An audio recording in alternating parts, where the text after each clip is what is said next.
Olá, pessoal, tudo bem? Então, hoje, como nós não tivemos a aula presencial devido à professora Kátia estar de atestado, vamos deixar esse vídeo para vocês, né? Que, como no plano de ensino, hoje seria aula teórica sobre as rotulagens de alimentos.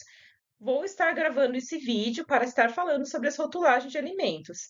Como alguns de vocês já falaram, ou já fizeram, ou estão cursando, né, a disciplina de higiene com a professora Eduarda, acredito que esse não seja um assunto novo, mas é sempre bom relembrar e agregar mais conhecimento. Então, assim, eu vou deixar aqui essa pergunta para vocês, né? Para vocês, assim, no final do vídeo, eu acredito que vocês já vão ter capacidade de responder, às vezes já tem, ali já vai estar na ponta da língua, né? Por que que os alimentos têm rótulos? Vocês já pararam para pensar isso? Sim, por que que existe um rótulo de alimento? Por que que ele está ali? O que são todas aquelas informações? Então, no decorrer desse vídeo, eu vou estar explicando todo o processo que envolve a rotulagem de alimentos.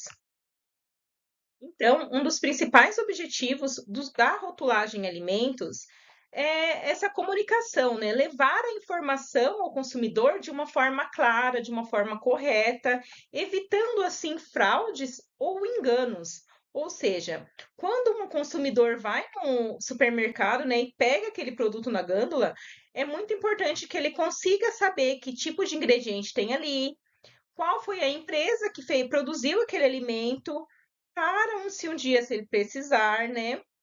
É importante saber a data de validade. É importante também o lote, né? Porque acontece às vezes recall de alimentos ou certos lotes de alimentos têm que ser recolhido devido a alguma falha lá no processo industrial. Então é muito importante ter esses dados como na embalagem, se contém alérgicos ou não, né? Então, ele consegue padronizar essas informações, ou seja, todos os rótulos vão estar ali de forma correta, vão estar passando as informações de forma corretas. A indústria de alimentos ela consegue padronizar. Eu, quando vou pegar um produto ali, eu consigo saber se eu posso pegar um sal, eu posso pegar um açúcar, que vai estar ali na tabela nutricional, vai ter todos os dados, vai ter se ele tem registro ou não. Então, é muito importante manter esse padrão, né? E também para proteger a saúde do consumidor. Ou seja, se é um consumidor que ele tem alergia a um certo ingrediente que contém ali, aquilo precisa estar descrito, né? Porque se a pessoa consumir aquele produto sem saber, se não tiver no rótulo, aquilo pode ocasionar, né, problemas maiores, né, de saúde. Então, é muito importante que todas as informações corretas estejam no rótulo, seguindo, né, as legislações vigentes. E também a harmonização entre os outros países. Eu não sei se vocês conhecem, né, ou já ouviram falar no Codex Alimentários, que ele é como se fosse uma associação entre vários países, mais ou menos mais os países do Mercosul, onde entra ali a América do Sul, América Central, o Brasil também faz parte, né? Não sei se vocês já repararam que às vezes, mesmo se a gente compra algum produto importado, os rótulos são meio parecidos ali. Então, o que que o Código Alimentares estipula? Que os rótulos eles sejam produzidos de forma que sejam semelhantes, né? Para que as pessoas, ao transitarem entre esses países, né, facilite assim o comércio tanto nacional como internacional. Então, essa associação de países, elas determinam diretrizes, né, de como esses rótulos serão apresentados nos alimentos, assim facilitando, né, o turismo também nesses países, né? Quando uma pessoa vai de um país ao outro, ela consiga se familiarizar com aquele rótulo, né? Não, se cada país fizesse um rótulo diferente, às vezes você está ali, você ia se sentir um pouquinho perdido. Então, essa diretrizes, ela já padroniza, né, o produto de forma correta. E também para a seleção de alimentos mais saudáveis, porque às vezes a gente pega um alimento ali que parece ser saudável, mas ali está no ingrediente, né, que tem alguma coisa que não tem alta teor em açúcar, né, agora já na nova legislação. Então, com isso, você consegue, né, trazendo todas essas informações no rótulos, você consegue selecionar se você faz parte de uma determinada dieta que não possa consumir açúcar, né? Então, você já consegue selecionar esses alimentos, consegue ali conferir no rótulo o que tem, o que não tem. Então, esses são os principais objetivos da rotulagem de alimentos. Então, o que é a rotulagem em si, né? Então, a rotulagem, ela é toda a inscrição, legenda, alguma imagem que tenha no produto, uma matéria descritiva ou gráfica. Se ele pode ser impresso, o rótulo, tem aqueles rótulos que são já estampados, tem rótulos que são gravados em alto relevo, tem a litografia, tem aqueles rótulos que são colados, tem aqueles rótulos que são a cinta, né? No caso dos sorvetes, que faz aquela cinta, né, no pote, que em volta, né? Então, rotulagem é todo o tipo de escrita que tenha na embalagem de alimentos. Então, agora eu vou estar mostrando para vocês esses tipos de rótulos encontrados nos alimentos. Então, aqui, né, tá uns rótulos, é um rótulo simples, né? Esse daqui eu que tirei aqui num supermercado da cidade. Então, aqui, que tem, qual a informação que tem nesse rótulo? Tem a data de validade, tem quando ele foi embalado, tem o que ele é, né, que é morango, tem a quantidade, tem o valor. Tá faltando muita informação? Tá, mas isso é um rótulo. Não deixa de ser um rótulo. Não está na padronização correta, não está dentro da legislação, mas é um rótulo. Aqui do outro lado tem esse doce de leite caseiro. O doce de leite caseiro, ele também tem esse rótulo diferente, né? Onde ali a empresa está mostrando a sua identidade visual, né? Ali tem a marca, ele mostra também uma comunicação, ele tenta alcançar seguidores, né? Para que as pessoas, ao consumir esse produto, e vejam quais outros produtos eles produzem, né? Nessa indústria. Mas assim, tá faltando bastante informação, mas é um rótulo, não deixa de ser um rótulo. Então, também tem esse daqui aqui em cima, dessa bebida chamada low carb. Ele é aquele rótulo, como é um plástico que envolto, né, da garrafa. Eu não achei assim, aqui olhando, né, não dá para ver uma tabela nutricional, não tem mais, não tem outras coisas, mas é uma rotulagem diferente. Aqui pegando um exemplo da cerveja, né? A cerveja ela tem aquelas gravações em relevo. Então, aquelas gravações, aquilo é um rótulo, tudo faz parte do rótulo do alimento. Aí, aqui mais adiante, temos esse do doce de leite. Essa tagzinha aqui, né, que fica colado aqui no doce de leite, isso também faz parte do rótulo. Ela também tem que ter informações que sejam pertinentes e estejam dentro da legislação. Aí aqui do outro lado já tá aqueles produtos que eles são importados, né, que onde o rótulo é totalmente em outro idioma, e ao chegar aqui no comércio tem essa adaptação, né, onde tem um rótulo onde é traduzido com as principais informações do alimento em forma reduzida e com lábio adesivo no produto. Então, isso também é um rótulo, não deixa de ser um rótulo. É apresentações diferentes, produtos diferentes, porque cada produto tem uma legislação, tem um adendozinho, então cada um vai ter uma rotulagem diferente, mas todos vai seguir o mesmo padrão. Então, o que seria essa rotulagem nutricional? Então, ela é toda declaração destinada a informar o consumidor as propriedades nutricionais dos alimentos. Então, ela está baseada ali nos três pilares, né? Que é uma tabela de informação nutricional, onde ela deve informar todos os nutrientes presentes no alimento, né? A rotulagem frontal do alimento, onde a pessoa, só de adquirir aquele alimento ali, já só de olhar à frente, né, nele, como que ele se encontra nas gândulas do supermercado, já ela é possível ela visualizar ali, né, se ele tem alto teor de sódio, se ele tem alto teor de açúcar, se ele tem algum alérgico ou não. Então é importante que todas as informações estejam ali no presente no rótulo. E as alegações nutricionais também, se esse produto é zero, se ele não tem, se ele é zero calorias, se ele é um produto diet, né? Light que entrou meio em desuso com o tempo. Então é muito importante que essas informações estejam presentes no rótulo, ali no rótulo que fique visível ao consumidor, né? Então, qual são os primeiros passos para produzir uma rotulagem de alimentos, né? Então, assim, nessa disciplina vocês vão estar fazendo protótipos de produtos já existentes no mercado, então vocês já vão ter aqueles rótulos prontos, mas em disciplinas futuras vocês terão que desenvolver o seu próprio rótulo de alimento, né? Daquele alimento que foi desenvolvido. Então é muito importante entender essa parte da legislação.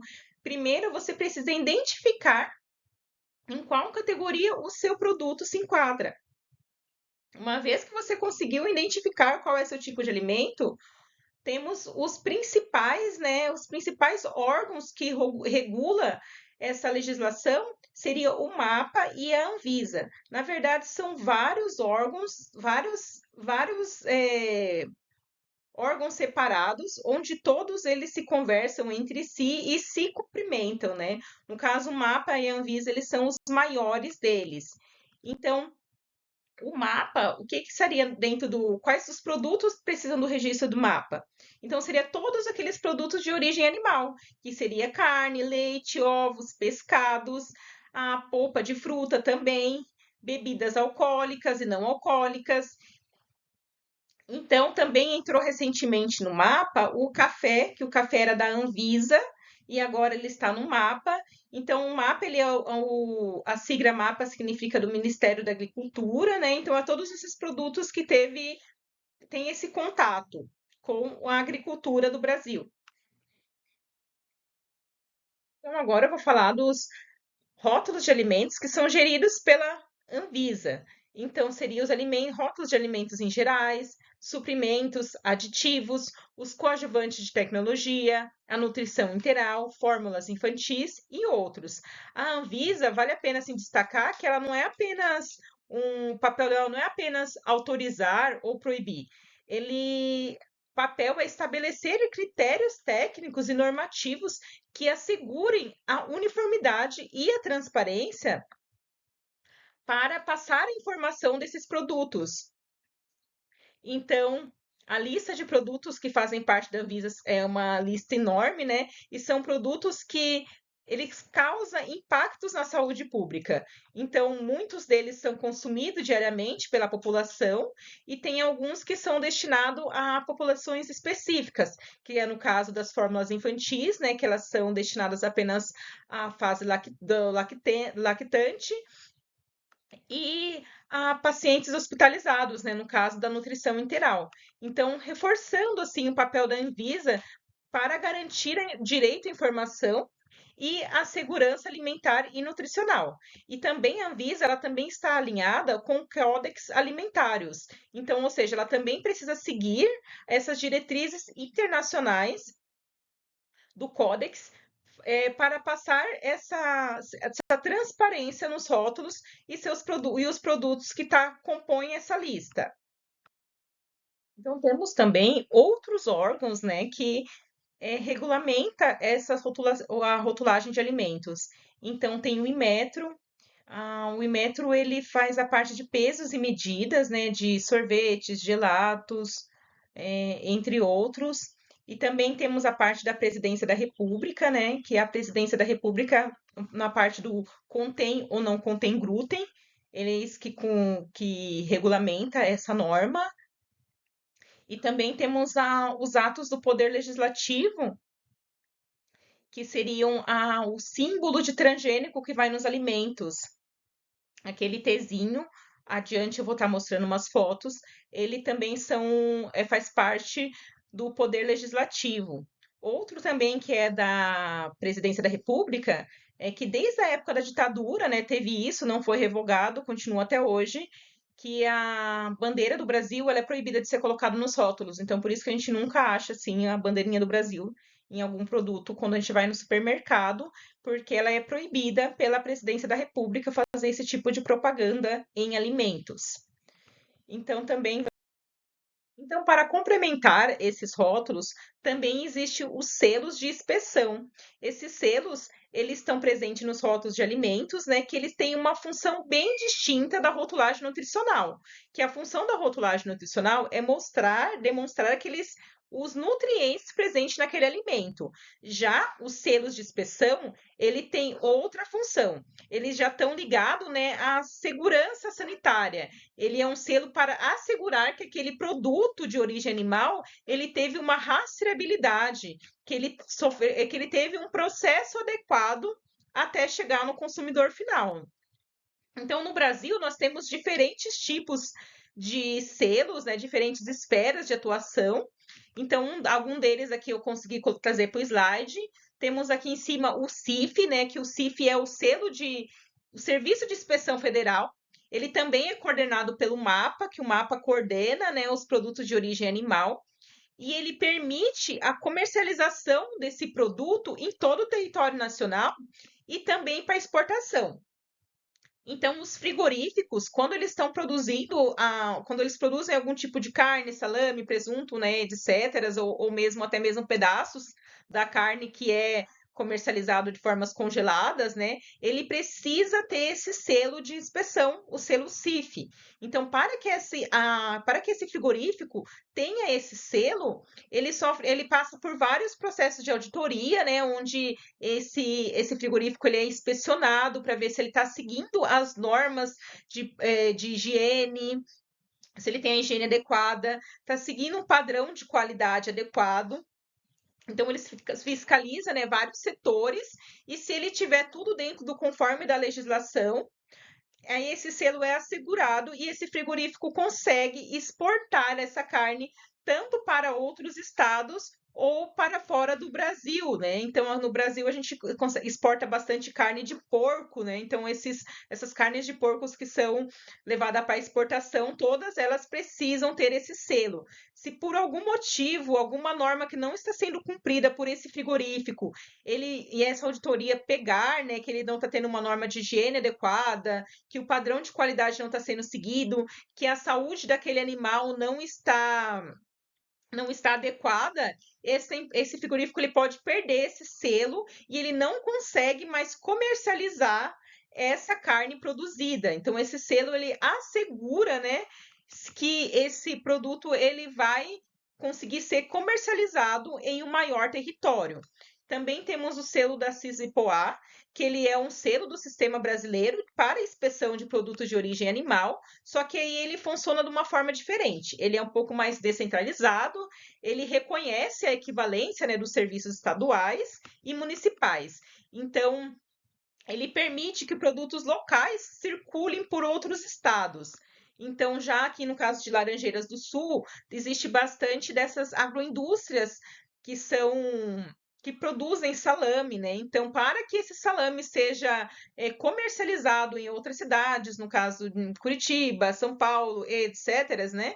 Então, precisa ter esse selo que assegura que ele passou por um padrão de qualidade e de higiene adequada. E também temos os selos estaduais né, e os municipais, como eu estava citando, que eles autorizam, né, a venda desses produtos não ali só no território como onde ele foi produzido, mas para vários outros limites geográficos. Então, esses selos, né, quando você encontra um alimento de origem animal com esses rótulos, ele está demonstrando ali que aquele produto ele teve uma qualidade higiênica sanitária, que ele teve toda a legalidade do processo produtivo, né? Que ele é um produto assegurado. Então, esse selo, ele está demonstrando ali ao consumidor que esse produto ele passou por uma inspeção oficial, né? Que ele seguiu as normas de higiene, a sanidade animal, o controle de perigos e também ele passou pelos padrões microbiológicos, né? Então, esses selos ele mostra que aquele produto ele teve uma garantia alimentar. Então, ele complementa, né, a rotulagem nutricional, que ela atua como para mostrar que aquele produto também, além dos nutrientes, né, ele também tem uma conformidade legal. Então, como eu tinha citado antes, né, que o Inmetro ele também é parte uma das partes que regulamenta, né, os alimentos, a rotulagem dos alimentos. Eu mesmo, assim, antes de estudar sobre, né, eu não sabia que o Inmetro fazia essa parte. Eu acreditava que o Inmetro eu via mais em tem brinquedos, eletrodomésticos, né? Mas não, o Inmetro, ele tem essa legislação para pesos e medidas, né? Que é a portaria de número 249 de 2021, onde ele traz toda que é essencial ter uma padronização na rotulagem. Então, a forma de expressar qual é o conteúdo líquido, né, de produtos pré-medidos, ele faz uma exigência, né, que pode parecer apenas um detalhe, mas ele tem uma enorme relevância ali para a transparência comercial. Então, com o quilo, né, que aparece na frente dos produtos, ele precisa sempre estar da mesma forma, né? Você não pode fazer um rótulo ali e colocar ali 2 quilos com o Q grandão, o G grandão. Então, ele existe, né, uma legislação para isso, né? Então, ele também mostra, né, que existe uma padronização e uma transparência comercial, né? Então, ele regulamenta que o conteúdo líquido deve ser informado sempre de forma clara, padronizada e que consiga ser fácil a verificação. E que também permite, né, que quando um consumidor pegue aquele produto, ele saiba exatamente a quantidade de produto que ele está adquirindo. Então, que isso também diminui, né, as práticas enganosas, quando alguém podia colocar algum conteúdo líquido ali que não estava realmente ali dentro do produto, né? E também embalagens desproporcionais. Um exemplo, né, de embalagem desproporcional é quando a gente compra aqueles salgadinhos, né, que tem escrito 80 gramas, mas um saco caberia mais ou menos 3 quilos. Então, é embalagens desproporcional, né? Então, o Inmetro, ele assegura que esses produtos seja, estejam proporcionalmente real, né? Que a embalagem seja de forma proporcional ao seu conteúdo, o que garante, né, uma relação de equidade ali com o consumidor. Então, também ele garante, né, no ponto de vista metrológico, né, que ele assegura que a medida declarada corresponde com a medida que está na embalagem. Ou seja, se um produto está falando que tem 1 quilo, acho que você já consumiu, não sei se alguém já pegou aquele que tem assim, 1,0001 gramas, ou seja, você tem que falar certinho a quantidade que está ali dentro do seu produto, porque isso que é assegurado pelo Inmetro, então está dentro da legislação. Então, sempre quando a gente falar dessa portaria, ela impacta, né, de forma direta ali com o consumidor e com a competitividade, né, dos produtos no comércio, tanto nacional ou internacional. Essa legislação está vigente, né, e ela deve ser seguida de forma segura, né, deve ser seguida e para que o consumidor consiga ver essa transparência, né?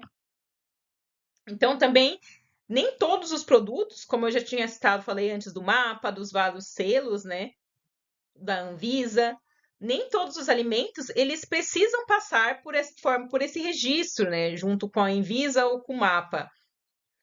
Então, na legislação, ela tem várias exceções de produtos que eles são dispensados desse registro. Então, quando você consome, pega ali uma água de garrafa, ou até uma bebida alcoólica, aditivos, coadjuvantes, também especiarias, sais, eles são dispensados de registro, tá escrito ali no selo, né, que não precisa de registro. A justificativa, né, é que eles possuem uma composição assim mais palpável e mais padronizada, ou seja, sempre que você consumir um sal, vai estar ali o sal, né? Sempre que você pega uma garrafa de água potável vai estar a água ali, né? Então ela não tem aquela variação que demanda uma avaliação técnica desse produto. Então, no caso da água, né, ela sempre vai seguir aquele mesmo parâmetro geológico, físico-químico, né?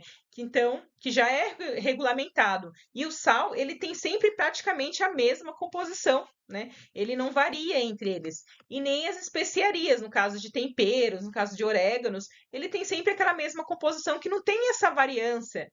Então, a segurança desses produtos, eles já mostra que eles já são ali, tá ali consolidado e não tem outras variações, né? Mas isso não significa que ele, só por o fato dele ser dispensado de registro, tanto na Anvisa no Inmetro, ele está livre de fiscalização. Não, pelo contrário, todos os alimentos estão sujeitos a seguir as normas de padrão de qualidade, padrão de higiene, padrão de rotulagem. Assim, ele apenas ele foi dispensado, né, para o registro, tornando o processo mais menos burocrático. Porém, a indústria, né, que vai produzir esses tipos de alimentos que não precisam ser registrados, né, tanto na Anvisa no mapa, eles têm a responsabilidade pela segurança, a conformidade e a integralidade, né, desse produto que foi fabricado por eles. Então, que tipo de nutrientes deve ser declarado ali naquele rótulo? Então, esse também é um papel da Codex Alimentários, né, que eu já tinha citado anteriormente. Eu sei que ele parece que às vezes está um assunto repetitivo, mas aqui na hora ali, na hora de citar, não tem tempo da gente esmiuçar, né, o assunto, então eu resolvi falar um pouquinho ali de forma mais rápida e depois falar de uma forma mais abrangente cada assunto. Então, ali é uma diretriz, né, que ela foi criada em 1985 e foi revisado em 1993, né, onde surgiram ali as primeiras diretrizes globais para a rotulagem nutricional de alimentos. Então, essas diretrizes, elas foram fundamentais, né, para trazer a primeira padronização internacional dos rótulos. Então, passou a ser de forma obrigatória, né, que os alimentos tivessem declaração das propriedades nutricionais que nele continham, então chamados CRAs nutricionais. Então, já vários produtos que vocês consumiram ou vê no supermercado hoje em dia, está escrito ali, rico em fibras, baixo em sódio, né, fonte de vitamina C, no caso. Então, esses produtos, eles precisam, né, mostrar ali de forma detalhada para que o consumidor consiga ver se a veracidade dessa informação. Não, antigamente você só colocava ali, né, no rótulo, pode ser rico em fibras, mas às vezes não tinha uma quantidade de fibra suficiente ou significativa. Mas não, precisa conter no rótulo de forma correta para que o consumidor consiga verificar se essa informação é correta, né? Então, também um ponto bastante importante, né, que anteriormente a questão dos ácidos gráficos, né, que eles não eram colocados nos rótulos, né, teve bastante discussão entre os governos, né, bastante pesquisa, onde eles conseguiram comprovar, né, que a gordura trans, ela tem efeitos nocivos, né, que agora tem uma declaração obrigatória que devem conter no alimento a presença de gordura trans ou não. Então, não existe valor aceitável para o consumo de gordura trans. Em vários países, inclusive, elas foram abolidas da produção de alimentos, da indústria de alimentos. Então, o Codex, né, ele uniformiza, né, esses critérios para que a rotulagem seja feita de forma correta, né? Então, no caso ali da pandemia, também você também é colocado, podia ser colocado em alguns rótulos, que é um fator que aconteceu no mundo, né? Então, e isso, né? Então, o que que mais eles se declaram no rótulo? Que se, ficou ruim. Então, que tipo, né, de nutrientes devem ser declarados no rótulo de alimentos? Então, esse também é um papel do Codex Alimentários, né? Que esse órgão, né, ele gere essas diretrizes, onde eles determinam que diferentes rótulos em diferentes países devem declarar esses nutrientes, que seria carboidratos, proteínas, gordura totais, gorduras saturadas. A gordura trans, né, por muito tempo teve bastante discussão, né? E era colocado nos rótulos, eu não achei mais, né? Porque não existe assim mais, não achei também na internet, mas era colocado nos rótulos assim como a presença de gordura trans e um percentual aceito na alimentação. Hoje em dia, não. Hoje em dia, assim, ele é declarado ali que um alimento tem gordura trans, mas que nem uma quantidade a ser ingerida é segura. Então, teve essa mudança, né, na rotulagem. Então, vários países até pararam de utilizar a gordura trans na produção de seus alimentos, né? Então, também tem o percentual de fibras, percentual de sódio, vitamina C, né? Que se um rótulo de alimento coloca ali alto teor em vitamina C, alto, é, alto teor em fibras, então deve estar ali no rótulo a quantidade específica, né, para que o consumidor consiga verificar a veracidade dessa informação, porque esses anúncios apelativos, né, eles chamam a atenção do consumidor e é muito importante que ele consiga verificar se essa informação declarada está apresentada de forma correta ali. Então, isso já foi padronizado, né, então todos os rótulos devem mostrar a quantidade correta, né, chama clai alimentar, esse tipo de informação no rótulo. Então, ela deve conter, se esse rótulo contém essa chamativa, né, ele também deve conter a quantidade correta desse nutriente no alimento. Então, aqui tem, continuando, né, da parte que eu estava falando, tem esses dois tipos de produtos, né? Que temos aqui o peito de peru e o presunto. Então, antes, né, das rotulagens serem adequadas, né, para o consumidor, pensando no consumidor, existia porções diferentes. Então, às vezes, ali no, numa informação nutricional, que agora precisa estar colocando sempre a porção de 100 gramas e a porção, a porção comercial, no caso ali colocam às vezes 40 gramas, 30 gramas, mas sempre 100 gramas para padronizar entre os produtos. Porque se antes você pegasse um peito de peru, que a porção que informava o valor nutricional tivesse ali 60 gramas, você ia ver que ele tinha o maior teor de gorduras. Aí você pegava aquele presunto. O presunto era declarado ali, né, uma informação nutricional em 40 gramas de presunto. Aí, às vezes, a gordura do presunto estava inferior, né? Um pouco inferior ao do peito de peru. Então, o que às vezes o consumidor que não conhece sobre rotulagem acabava adquirindo o presunto de forma erroneamente, acreditando que esse produto tinha uma menor quantidade de gorduras, sendo que, na verdade, o peito de peru que seria um produto mais adequado, né, com menor quantidade de gordura para esse tipo de consumidor. Então, com essa padronização, ficou de forma mais clara para que o consumidor consiga verificar a vericidade de todas as informações ali e comparar, né, que entre aquelas quantidades que agora serão sempre as mesmas nos rótulos, qual nutriente se sobressai, né, ou não. Então, não tem como falar ali na rotulagem de alimentos, né, sem citar. Então, essa nova rotulagem, né, nutricional, ela é fundamentada em três pilares, né?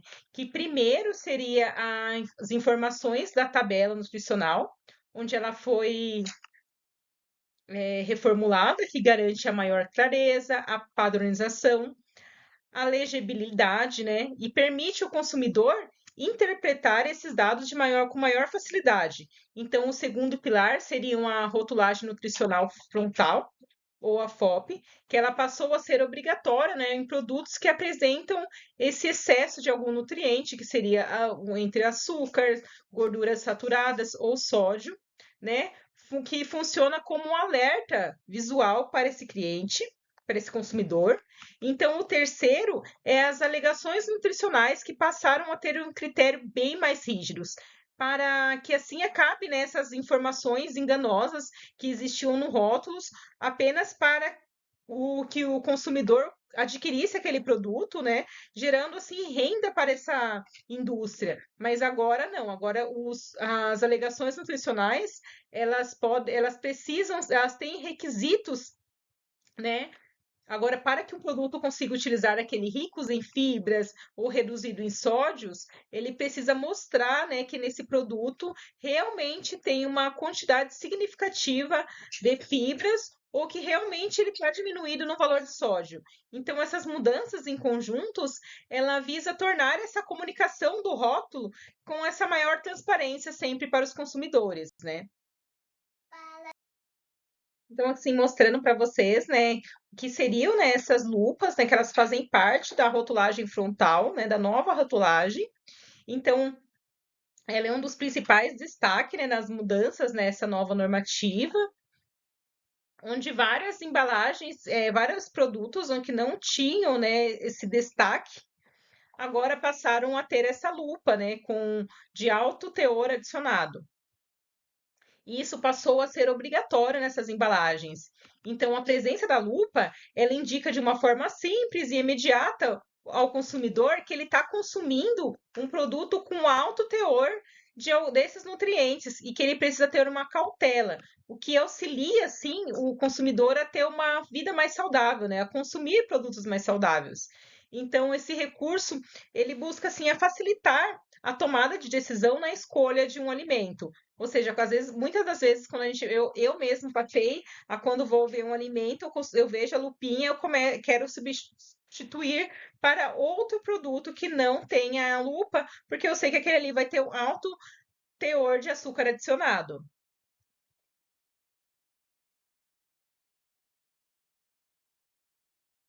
Então, agora, né, fazendo um comparativo entre a tabela antiga, que era a RDC 360, e a nova rotulagem. Então, aqui, como vocês podem ver, a tabela antiga é essa amarelinha, né, onde as informações elas eram apresentadas por porção. Então, tá ali, né, porção de X gramas. E os dados eram mais limitados, eles não detalhavam, assim, os nutrientes e as relevâncias adequadas, né? Como podem verificar ali, tá escrito carboidratos. Então, eles não tinham os açúcares adicionados, nem os açúcares totais. Então, já com a nova legislação, que é essa tabela aqui que está com a partinha em azul, ela já mostra, né, como eu tinha dito antes, as cores adequadas, onde ele está escrito com a cor preta e o fundo branco. Então, ela traz uma maior padronização. E também a porção também vem, antes só dava a medida da porção, agora também tem a medida caseira. Então ela é obrigatória hoje ela mostrar os valores tanto para 100 gramas ou 100 ml e também a medida caseira, o que facilita, né, o consumidor fazer uma comparação entre diferentes produtos.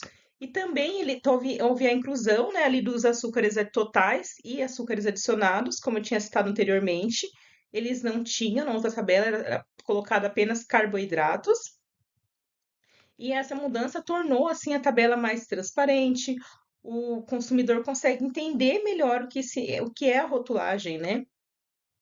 Então ela vem assim para melhorar essa comunicação do rótulo com o consumidor.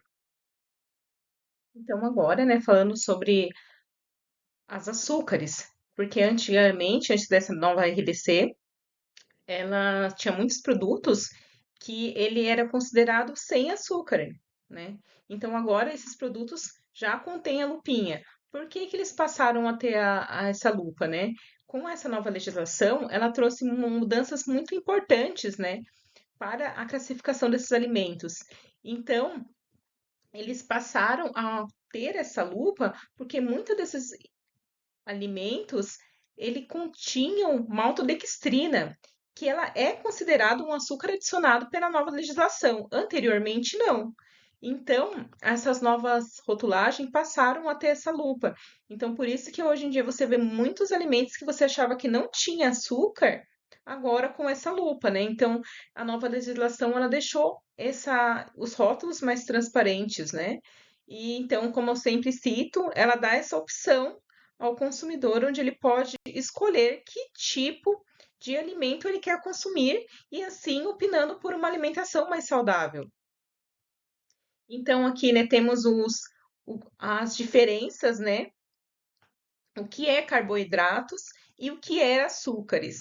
Então sempre tem essa dúvida, né, na nossa cabeça, nossa, mas todos os carboidratos são açúcares e todos os açúcares são carboidratos?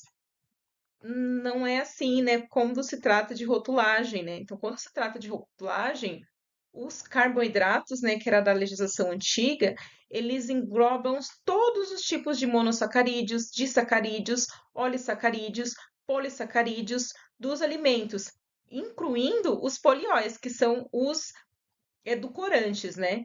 E todos esses tipos de açúcares que são absorvidos e metabolizados pelo ser humano, ele é considerado um carboidrato. Agora, já na rotulagem, quando tem os açúcares totais, ela é uma parte dos carboidratos que compreende apenas os monossacarídeos e os disacarídeos. Então, ela tem essa exceção, não consideram os edulcorantes, os polióis, como açúcares totais. Então, um alimento, né, que ele contenha os edulcorantes, ele pode ser considerado zero açúcar perante a legislação, pois os polióis não são considerados açúcares. Agora eu vou falar um pouquinho dos conceitos, né, sobre o que são os açúcares totais e explicar, né, por que ele está ali presente no rótulo. Então, nos rótulos de queijos, ele sempre tem essa informação, né? Tem a presença dos açúcares totais. Mesmo que a gente prove esse alimento e ele não seja perceptível o sabor doce. Ou seja, por que que o açúcar total está ali? Então, essa informação, ela abrange todos os açúcares naturalmente presentes no alimento e aqueles também que foram adicionados. Então, no caso do queijo, né, a açúcar dele é naturalmente presente pela lactose, né, que ela vem proveniente do leite, já na fabricação do queijo. Então, a inclusão dessa informação no rótulo, ela segue as normas de rotulagem, ou seja, ela permite ao consumidor, né, ou profissional da área de alimentação, uma avaliação completa do teor de açúcar que tem naquele produto. Ele não tem açúcar adicionado, né, no caso do queijo, mas ele tem a lactose, que é um disacarídeo, que é considerado um açúcar total perante a nova legislação. Então, é só ali para explicar, né, que às vezes alguns alimentos que a gente acha que não tem açúcar ou não tem aquela percepção doce, ele pode ter sim a presença de açúcares totais. Então, agora eu vou falar um pouquinho para vocês sobre aqueles alimentos que tem no rótulo zero açúcar. Eu tô com um aqui na mão, é um chocolate. Vou mostrar aqui para vocês. Aqui, ó, ele tem um rótulo de zero açúcar, né? Então, ele também ele contém aqui na formulação dele os polióis ou os adoçantes, né, que são conhecidos como adoçante. Esse daqui ele tem o maltitol. Então, ou seja, vamos ir lá para a parte de bioquímica, né? Vamos resgatar lá a bioquímica. Alguns de vocês estão fazendo bioquímica agora, mas assim, nós precisamos olhar de uma forma ali como o nosso organismo ele metaboliza esses compostos de forma diferente. Ou seja, os polióis, eles são os alcoóis dos açúcares, né? Então aqui tem os exemplos aí embaixo, né? Que o eritritol, o meniotol, o sorbitol, o xilitol, o maltional, o lactiotal, o isomalte, né? Eles possuem uma grupos hidroxilas, né, de menos OH, e eles são ligados aos carbonos que parecem os açúcares, mas eles não são. Eles não são totalmente digeridos pelas enzimas no nosso intestino delgado. Então, o metabolismo dele ocorre de forma diferente, ele ocorre de forma mais lenta, né?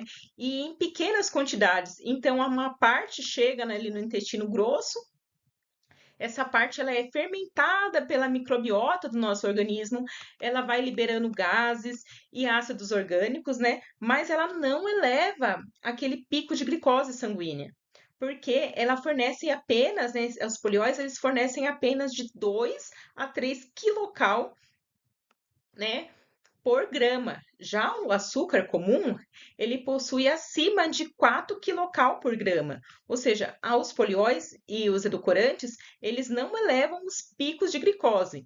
Então, também temos os adoçantes, né, de baixas calorias ou artificiais, que temos o aspartame, a stevia, a sucralose. Eu consumo bastante stevia aqui em casa, e eles têm, né, uma estrutura molecular totalmente diferente dos açúcares.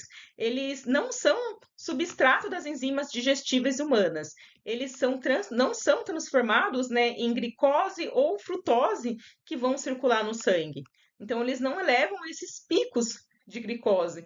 Então, eles não fornece nenhum carboidrato digerível. Então, ele permite, né, que esses alimentos eles sejam considerados zero açúcar, porque por mais que eles tenham um sabor doce, eles se comportam de uma forma diferente no nosso organismo, né? Então, eles são metabolizados de formas diferentes, então eles não são considerados açúcares perante a legislação, né? É, se está na legislação, né? Teve muito estudo de bioquímica para isso, então eles não são considerados açúcar. Falando mais um pouco desse chocolate que está aqui, esse aqui a gente ganhou, né? Ele zero açúcar, mas o que me chamou a atenção é que mesmo ele sendo zero açúcar, ó, ele tem uma lupinha por alto teor em gordura saturada. Então, eu já vou falar nos próximos slides também sobre a quantidade correta, né, de gorduras saturadas e por que tem bastante produtos tendo esse rótulo agora, mas isso chama bastante atenção, né, que na hora da gente escolher um alimento ali na prateleira, hoje em dia já nós temos essa opção de escolher o que é mais saudável. E também nada contra, né, consumir um açúcar uma vez ou outra, mas é muito importante a gente saber, né, o que está consumindo e o que contém realmente naquele alimento. Falando um pouquinho, né, sobre os açúcares adicionados, né, nos alimentos, que agora está presente nos rótulos, né, já faz ali desde da RDC, né, que teve o prazo de adequação, então acredito que já faz estamos aqui em 2025, já faz uns 2 anos ali que já tem, todos os alimentos já tem isso no rótulo, né. Então, os açúcares adicionados, eles são todos aqueles que eles não estão presentes no alimento ali de forma natural. Eles foram adicionados, incorporados durante o processamento. Pode ser uma sacarose, um xarope de glicose, mel. Então, muitos desses açúcares, eles passam, né, por um processo de hidrólise, né? Então, em que os disacarídeos e os polissacarídeos, eles são quebrados, né, em monossacarídeos e mais simples, então que ele aumenta aquela doçura, aquele sabor doce do alimento, né? E aumentando assim os picos de glicose. Então esse processo ele eleva, né, o valor calórico do alimento, ele pode contribuir também para o surgir, né, doenças metabólicas, diabetes, obesidades. Então, por isso que eles incorporaram, né, os açúcares adicionados ao rótulo dos alimentos, né? Para que o consumidor consiga ter uma escolha mais consciente desse produto. Então, quando ele passa ali a 15 gramas a cada 100 gramas, a 15 gramas adicionado a cada 100 gramas de produto, já tem a lupinha de alto em açúcar. Por isso que a gente vê tanto, hoje em dia, tanta lupinha de alto em açúcar, porque apenas não, né? 15% já é bastante coisa, mas passou de 15% já ganha essa lupinha de alto teor em açúcar, né? Então, a gente tem essa opção, né, hoje em dia, de a gente conseguir escolher melhor com a nossa alimentação e assim mantendo uma vida mais saudável, né? Então, agora ali falando, né, sobre os produtos que têm a lupinha com alto teor em sódio ou alto teor em gordura saturada. Então, perante a legislação, né, o produtos que tenham acima de 600 miligramas de sal por 100 gramas de produto, ele já tem esse rótulo de alto em sódio.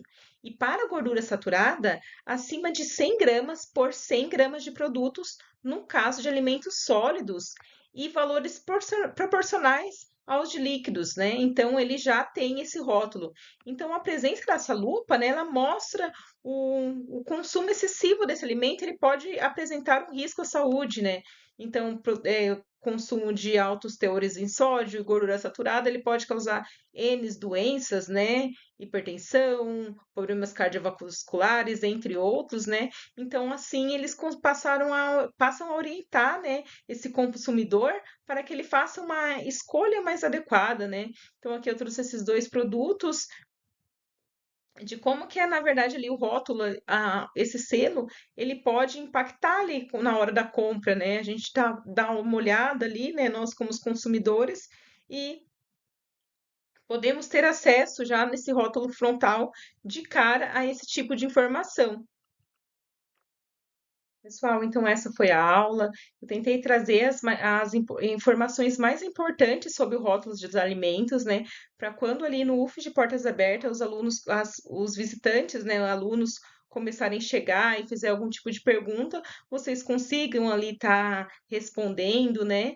Mas que também, quando vocês forem fazer o produto de vocês voltem a pesquisar novamente, pesquise na legislação. Eu vou deixar aqui as fontes, né? As fontes de referências que foram utilizadas para essa aula. Vocês podem entrar também, entrar lá no site da Anvisa, entrar no site do MAPA, pesquisar mais. É uma área muito importante, tanto para nós consumidores e para nós como engenheiros de alimentos, né? E futuros engenheiros de alimentos que vocês serão, né, no caso. Então, é muito importante essa parte de rotulagem. Qualquer dúvida, vocês podem estar entrando em contato ou na próxima aula. Nós teremos também, já na próxima aula, um quiz, né, no Kahoot sobre o conteúdo do vídeo. Então, assistam o vídeo lá que vai ter uma gamificação bem legal para vocês durante a próxima aula. Então é isso, gente. Muito obrigada.